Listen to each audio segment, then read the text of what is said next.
Magnesium ion की presence होती है बच्चों। अब ग्लूकोज 6 फास्फेट से फ्रक्टोज 6 फास्फेट कन्वर्ट करेगा एक एंजाइम है फास्फोग्लूकोआइसोमरेज। एंजाइम है फास्फोग्लूकोआइसोमरेज।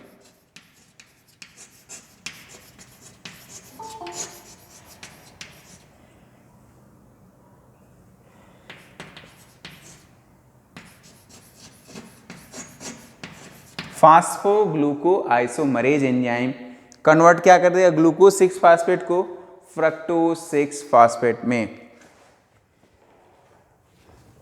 अब आया फ्रक्टोज 6 फास्फेट से फ्रक्टोज 1,6 बिस फास्फेट में करेगा कन्वर्ट फास्फोफ्रक्टोआइसोमरेज या phosphofructokinase enzyme.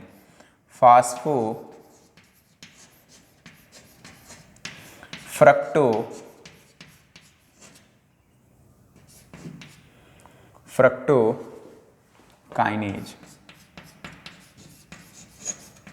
in the presence of ion magnesium ion. ठीक, यहां पर भी एक एटीपी खर्च हो जाएगी।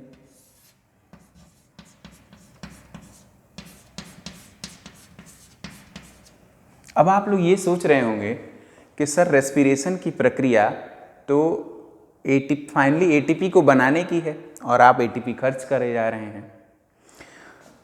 तो दोस्तों खाना बनाने के लिए खाना खरीदना तो पड़ेगा ना, पड़ेगा या नहीं पड़ेगा? खाना खरीदना कुछ तो इन्वेस्टमेंट करना पड़ेगा, कुछ तो इन्वेस्टमेंट करना पड़ेगा। यह समझिए कि एक प्रिपरेटरी फेज है, इसमें हम खाना बना रहे हैं, बाद में हम इसमें से एटीपी निकाल लेंगे, लेकिन यह प्रक्रिया चलने दिया जाए। भागिएगा मत, नुकसान नहीं हो रहा है आपके बिजनेस में, फायदा है। ठीक है, अच्छा अब यहाँ पे फास्फोफ्रक्टोकाइनेज आ गया। फास्फोफ्रक्टोकाइनेज जो है अब करेगा 1,6 फ्रक्टोज, F लिख दिया है, इसका मतलब फ्रक्टोज 1,6 बिस फास्फेट। बच्चों बिस और डाई शब्द में फर्क है, ठीक है। एक बार मैं पहले बता चुका हूं ना बिस और डाई में फर्क। सपोज करिए यहां पर एक ग्रुप जुड़ गया, यहां पर एक ग्रुप जुड़ गया, इसको कहेंगे क्या और इसको देखिए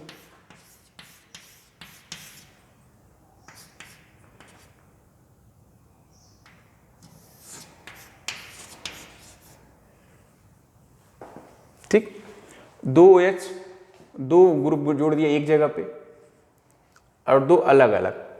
एक बार मैं पहले बता चुका हूं, आप लोग इसे पता करके हमें बताइएगा। मैं ये बता सकता हूं बिस और डाई दो अलग अलग चीजें होती हैं, ठीक है। हटाते हैं इसे, कंफ्यूजन नहीं बने।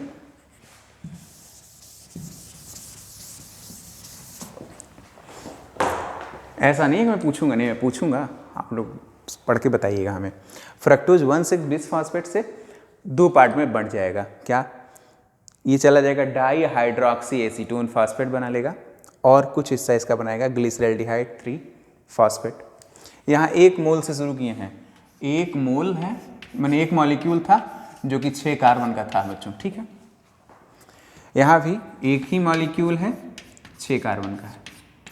या तो ये डाई हाइड्रोक्सी एसीटोन फास्फेट में बदल जाएगा या डायरेक्टली ग्लिसरैल्डिहाइड 3 फास्फेट में बदल जाएगा। बाद में डाई हाइड्रोक्सी एसीटोन फास्फेट भी कन्वर्ट हो जाता है ग्लिसरैल्डिहाइड 3 फास्फेट में। यहाँ एक एंजाइम काम करेगा एल्डोलेज।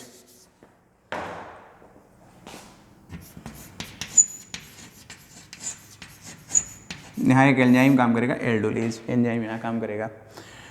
ये 5 DHAP dihydroxy acetone phosphate glyceraldehyde 3 phosphate में कन्वर्ट होगा triose phosphate isomerase, triose phosphate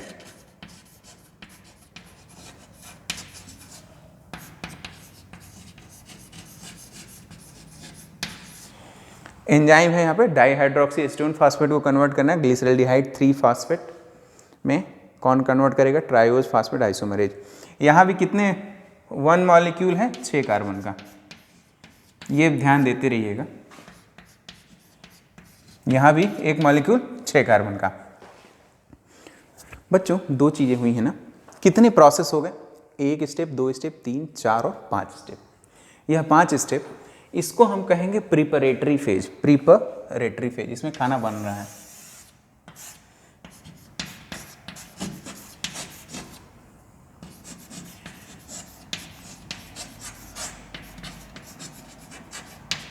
क्या कहेंगे इसे, प्रिपरेटरी फेज, ठीक है।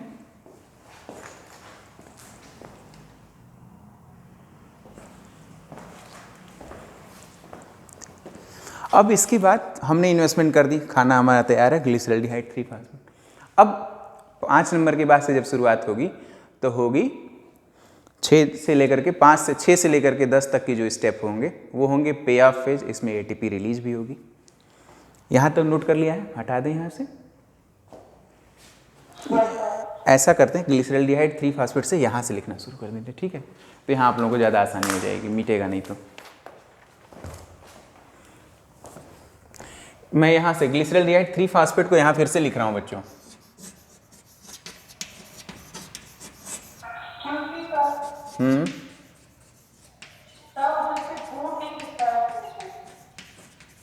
यहाँ लिख रहे हैं बच्चों, यहाँ दिख रहा होगा, नहीं दिख रहा अभी भी?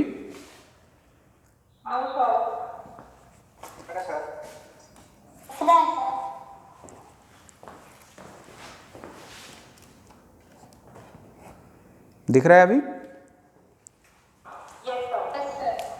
चल, तो ग्लिसरॉल्डिहाइड 3-फॉस्फेट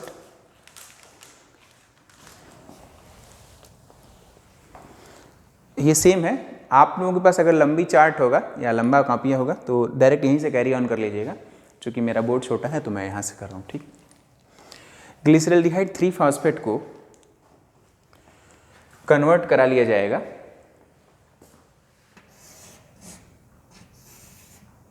अच्छा हाँ बच्चों, एक चीज़ और, यहाँ पर और यहाँ पे आपको सिंगल लाइन देखिए, इसका मतलब है इरिवर्सिबल रिएक्शन। ग्लूकोज से ग्लूकोज 6-फॉस्फेट एक बार बन गया तो वापस नहीं बन सकता है ग्लूकोज उससे, लेकिन ग्लूकोज 6-फॉस्फेट से फ्रक्टोज 6-फॉस्फेट अगर बन गया है तो यह फ्रक्टोज 6-फॉस्फेट से वापस ग्लूकोज 6-फॉस्फेट कन्वर्ट हो सकता है। यही यहाँ से यहाँ तक रिवर्सिबल प्रोसेस है। कई बार क्वेश्चन पूछा जाता है कि ग्लाइकोलिसिस में कौन कौन से स्टेप्स इरिवर्सिबल हैं। तो पहला है ग्लूकोज से ग्लूकोज 6-फॉस्फेट का बनना, इरिवर्सिबल प्रोसेस है। और फिर यहाँ से फ्रक्टोज 6-फॉस्फेट से फ्रक्टोज 1,6-बिस-फॉस्फेट का बनना इरिवर्सिबल प्रोसेस है। आगे भी एक और प्रोसेस होगी, पहले तो ये देख लेते हैं। ग्लिसरॉल्डिहाइड 3-फॉस्फेट से बनेगा 1,3-बिस-फॉस्फोग्लिसरेट, 1,3-बिस-फॉस्फो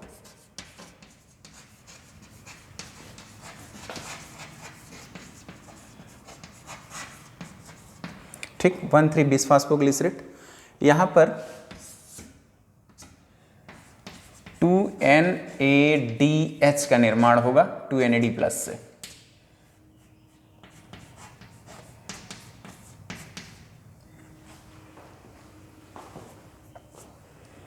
ठीक। एंजाइम होगा ग्लिसरॉल्डिहाइड 3-फॉस्फेट डिहाइड्रोजिनेज,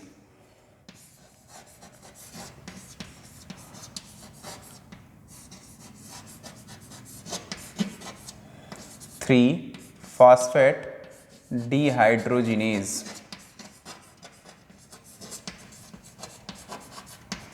ठीक। अब 1,3-बिस-फॉस्फोग्लिसरेट से बनेगा 3-फॉस्फोग्लिसरेट,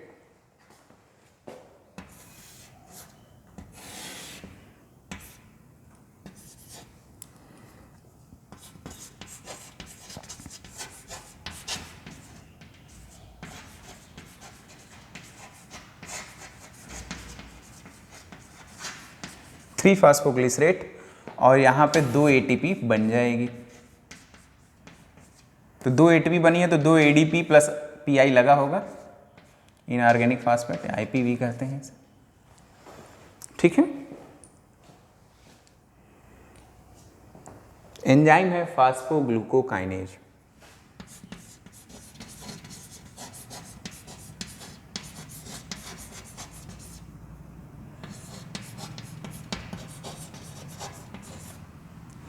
ठीक। अब 3 फास्फोग्लिसरेट से बनेगा 2 फास्फोग्लिसरेट।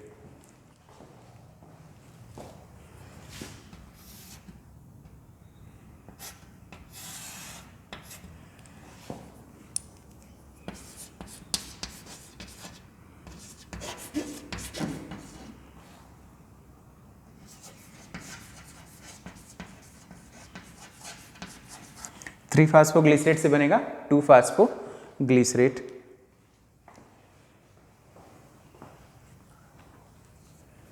एंजाइम है फास्फोग्लिसरोम्यूटेज। फास्फो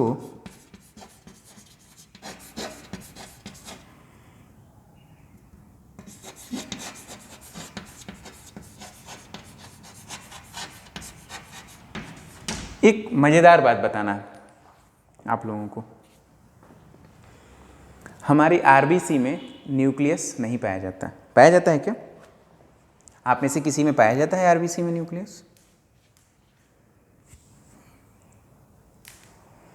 विद्यार्थियों, क्या आप लोगों में से किसी भी विद्यार्थी के आरबीसी में न्यूक्लियस पाया जाता है? हो सकता है पाया जाता हो, बिल्कुल पाया जा सकता है, लेकिन बहुत दुखद रहेगा कि जब हमारे आरबीसी में न्यूक्लियस पाए जाने लगेंगे तो फिर हमारा देहावसान नज़दीक आ जाता है। ठीक है, तो ऐसा ना हो किसी, अभी आप लोगों की बड़ी कम उम्र है तो होता क्या है, मरते समय मेटा साइज में बन जाते हैं, इसलिए न्यूक्लियस पाया जाता है। लेकिन देहांत के वक्त ऐसा कभी कभी देखने को मिलता है, जनरली ऐसा होता नहीं है। न्यूक्लियस आरबीसी में नहीं पाया जाता। तो जब न्यूक्लियस पाया नहीं जाएगा, कोई चीज़ तो केवल साइटोसोल होगा। साइटोसोल होगा इसका मतलब कि केवल और केवल आरबीसी जो है डिपेंडेंट रहेगी ग्लाइकोलिसिस पर डिपेंडेंट रहेगी। तो हमारी आरबीसी में एक स्टेप यहाँ से मिसिंग हो जाता है। वो क्या है? 1,3 बिस फास्फोग्लिसरेट से 2 फास्फोग्लिसरेट न बन के, ठीक ना, 2 फास्फोग्लिसरेट न बन करके 2,3 बिस फास्फोग्लिसरेट बन जाता है बच्चों। यहाँ से 2,3 बीपीजी 20 फास्फोग्लिसरेट बनता है।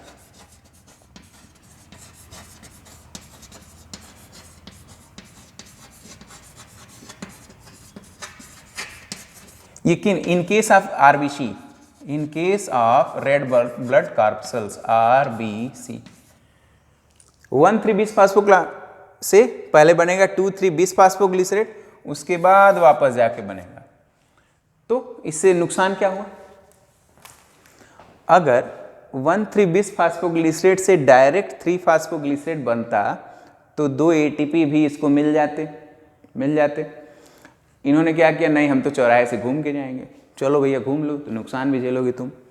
1,3 बिस फास्फोग्लिसरेट चले गए क्या, पहले 2,3 बिस फास्फोग्लिसरेट बनाए, शॉर्ट में 2,3 बीपीजी बोलते हैं। यह 2,3 बीपीजी 3 फास्फोग्लिसरेट में कन्वर्ट होगा तो ये 2 एटीपी का इसको लॉस हो जाएगा। ठीक, कंफ्यूज तो नहीं हो रहे हैं आप लोग? कंफ्यूज हो रहे हैं तो मिटा दें उसे। ठीक है, 12 बज गए हैं, 12:06 हो गए हैं। आप लोग अपना लिख कर भेज दिया मैसेज? No sir. जल्दी से लिख के भेज दी। मैंने कहा था कि 12 बजे ऑन हो जाएगा, ऑन तो है। ठीक है, आप लोग कौन मैसेज है इसमें? चैट का ऑप्शन होता है, उसमें आप अपना नाम लिखेंगे और यस सर लिखेंगे, दैट्स इट। ठीक है, 2 फास्फोग्लिसरेट तक समझ में आ गया बच्चों? दिखाई दे रहा है सबको? अब 2 फास्फोग्लिसरेट से बनेगा 2 फास्फोइनोल पायरुवेट।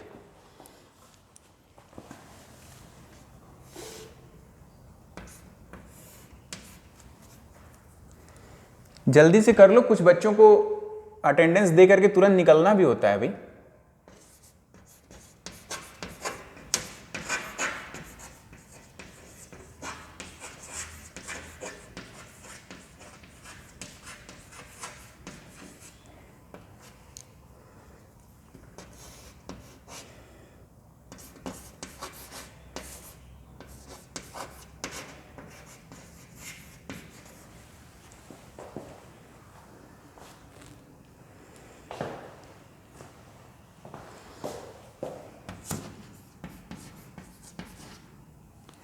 और यहाँ पर भी 2 एटीपी बन जाएंगे।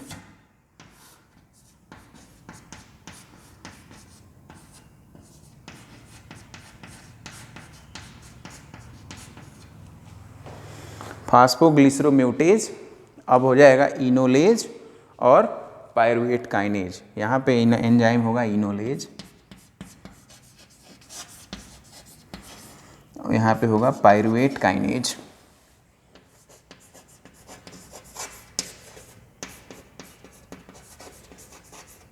देखो बच्चों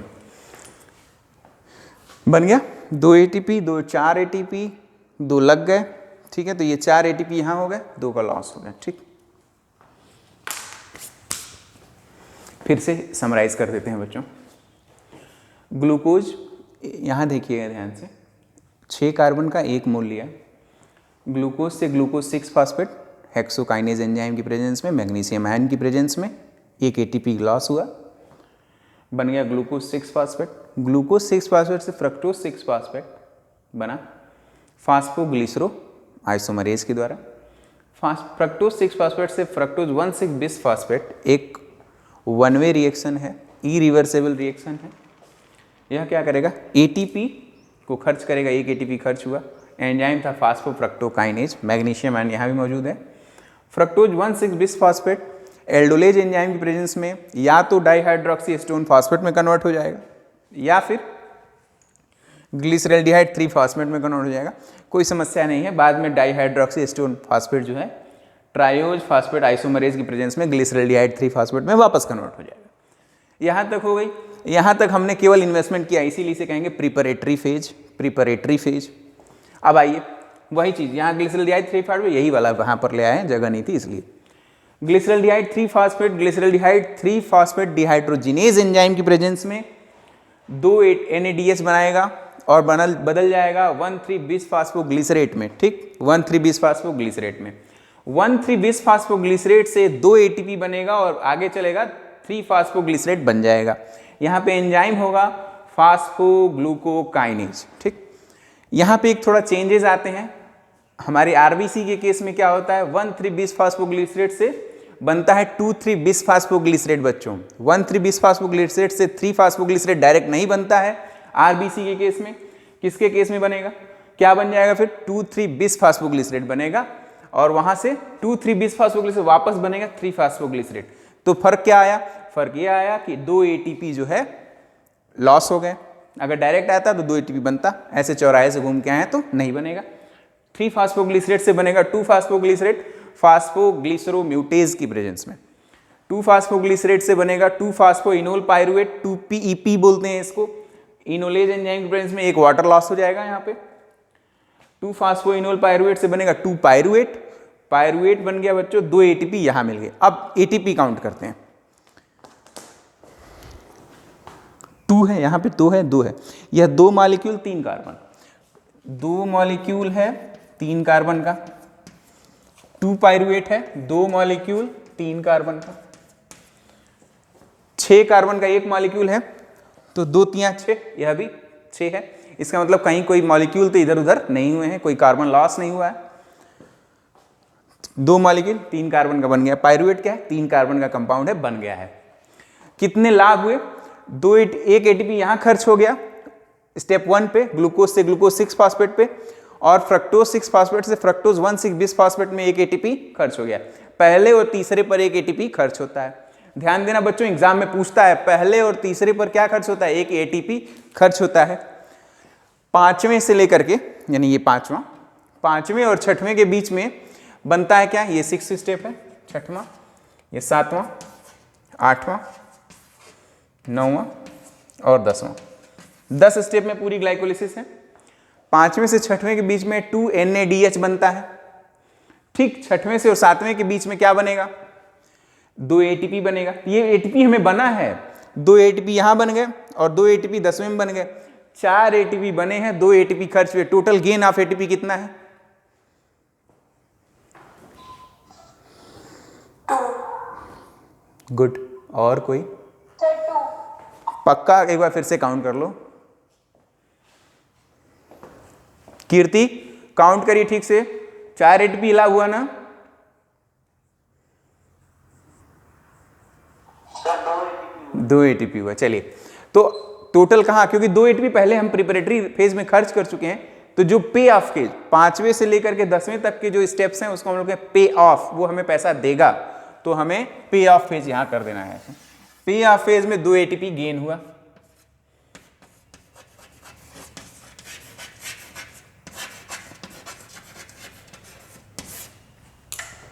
ठीक, पे ऑफ फेज में 2 एटीपी गेन हुआ। एक और मजेदार बात, जैसे ही हम ब्लड सैंपल देते हैं ग्लूकोज के टेस्ट के लिए, शुगर के टेस्ट के लिए, तो जो भी पैथोलॉजिस्ट होता है वह ट्यूब में ब्लड सैंपल रखते ही उसमें फ्लोराइड ऐड करता है। ट्यूब में ब्लड सैंपल लेते ही कुछ मिलाते हुए देखते होंगे आप लोग, वह होता है फ्लोराइड। फ्लोराइड क्या करेगा, 2-फास्फोग्लिसरेट को 2-फास्फोइनोल पायरुवेट में कन्वर्ट होने से रोक देगा। तो कैसे रोकेगा, फ्लोराइड जो है इनोलेज एंजाइम को इनहिबिट कर देगा। इनोलेज एंजाइम को, फ्लोराइड इनोलेज एंजाइम को इनहिबिट कर देगा, ठीक। इससे क्या होगा, पायरुवेट में नहीं बदल पाएगा। जब पायरुवेट में नहीं बदल पाएगा, फास्फोइनोल पायरुवेट और पायरुवेट में नहीं बदलेगा, यहां पे ही रुक जाएगी सारी प्रक्रिया। तो हम आसानी से चेक कर सकते हैं कि कितना ग्लूकोज हमारे ब्लड शुगर में बना हुआ है। कन्वर्ट हो जाता तो हम चेक नहीं कर पाते। पूरी प्रक्रिया बच्चों ये हुई ग्लाइकोलिसिस कन्वर्ट, खत्म।